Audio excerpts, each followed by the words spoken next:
Paulus dan Silas mengambil jalan melalui Amfipolis dan Apolonia dan tiba di Tesalonika. Di situ ada sebuah rumah ibadat orang Yahudi. Seperti biasa, Paulus masuk ke rumah ibadat itu. 3 hari Sabat berturut-turut, ia membicarakan dengan mereka bagian-bagian dari kitab suci. Ia menerangkannya kepada mereka dan menunjukkan bahwa Mesias harus menderita dan bangkit dari antara orang mati. Lalu ia berkata, "Inilah Mesias, yaitu Yesus, yang kuberitakan kepadamu." Beberapa orang dari mereka menjadi yakin dan menggabungkan diri dengan Paulus dan Silas, dan juga sejumlah besar orang Yunani yang takut kepada Allah, dan tidak sedikit perempuan-perempuan terkemuka. Tetapi orang-orang Yahudi menjadi iri hati, dan dengan dibantu oleh beberapa penjahat dari antara petualang-petualang di pasar, mereka mengadakan keributan dan mengacau kota itu. Mereka menyerbu rumah Yason dengan maksud untuk menghadapkan Paulus dan Silas kepada sidang rakyat. Tetapi ketika mereka tidak menemukan keduanya, mereka menyeret Yason dan beberapa saudara ke hadapan pembesar-pembesar kota.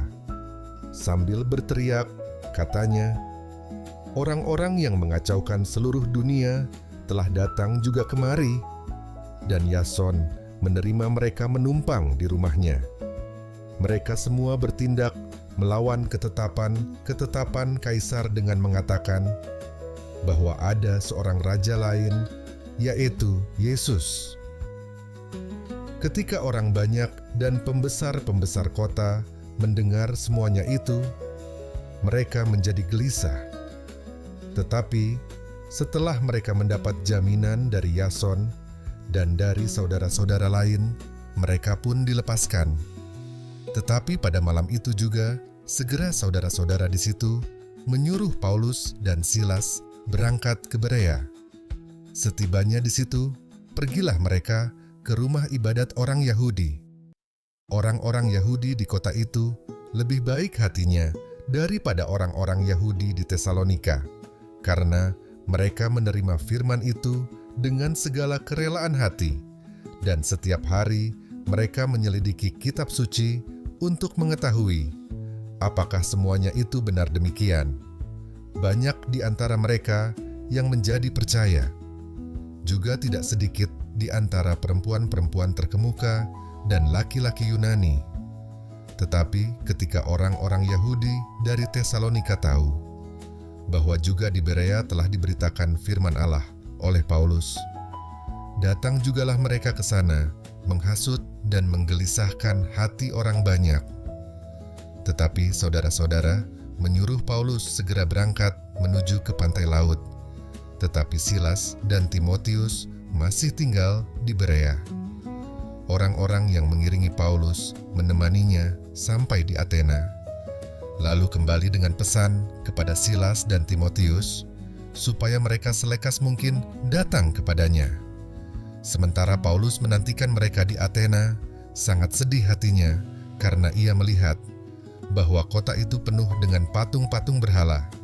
Karena itu, di rumah ibadat ia bertukar pikiran dengan orang-orang Yahudi dan orang-orang yang takut akan Allah, dan di pasar setiap hari dengan orang-orang yang dijumpainya di situ, dan juga beberapa ahli pikir dari golongan Epikuros dan Stoa bersoal jawab dengan dia. Dan ada yang berkata, "Apakah yang hendak dikatakan si Peleter ini?" Tetapi yang lain berkata, "Rupa-rupanya ia adalah pemberita ajaran dewa-dewa asing, sebab ia memberitakan Injil tentang Yesus dan tentang kebangkitannya." Lalu mereka membawanya menghadap sidang Areopagus dan mengatakan, "Bolehkah kami tahu ajaran baru mana yang kau ajarkan ini? Sebab engkau memperdengarkan kepada kami perkara-perkara yang aneh. Karena itu, kami ingin tahu, apakah artinya semua itu? Adapun orang-orang Athena dan orang-orang asing yang tinggal di situ tidak mempunyai waktu untuk sesuatu selain untuk mengatakan atau mendengar segala sesuatu yang baru.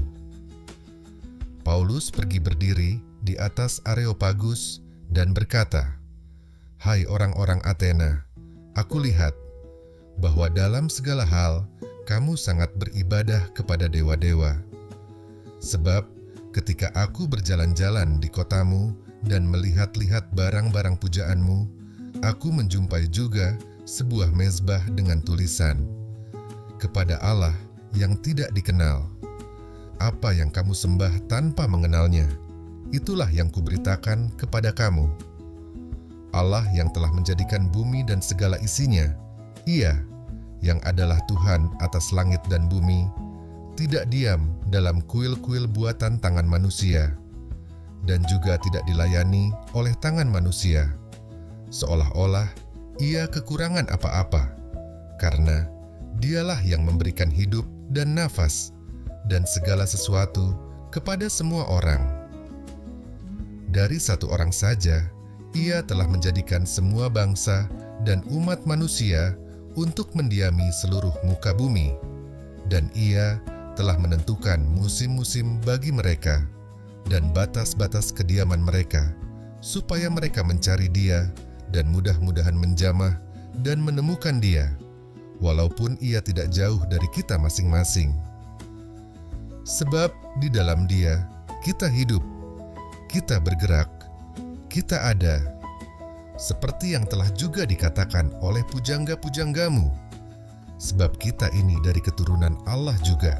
Karena kita berasal dari keturunan Allah, kita tidak boleh berpikir bahwa keadaan ilahi sama seperti emas atau perak atau batu, ciptaan kesenian dan keahlian manusia. Dengan tidak memandang lagi zaman kebodohan, maka sekarang Allah memberitakan kepada manusia bahwa di mana-mana semua mereka harus bertobat. Karena Ia telah menetapkan suatu hari, pada waktu mana Ia dengan adil akan menghakimi dunia oleh seorang yang telah ditentukannya.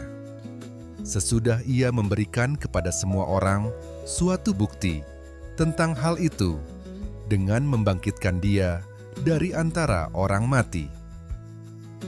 Ketika mereka mendengar tentang kebangkitan orang mati, maka ada yang mengejek, dan yang lain berkata, "Lain kali saja kami mendengar engkau berbicara tentang hal itu." Lalu Paulus pergi meninggalkan mereka. Tetapi beberapa orang laki-laki menggabungkan diri dengan dia dan menjadi percaya. Di antaranya juga Dionisius, anggota majelis Areopagus, dan seorang perempuan bernama Damaris, dan juga orang-orang lain bersama-sama dengan mereka.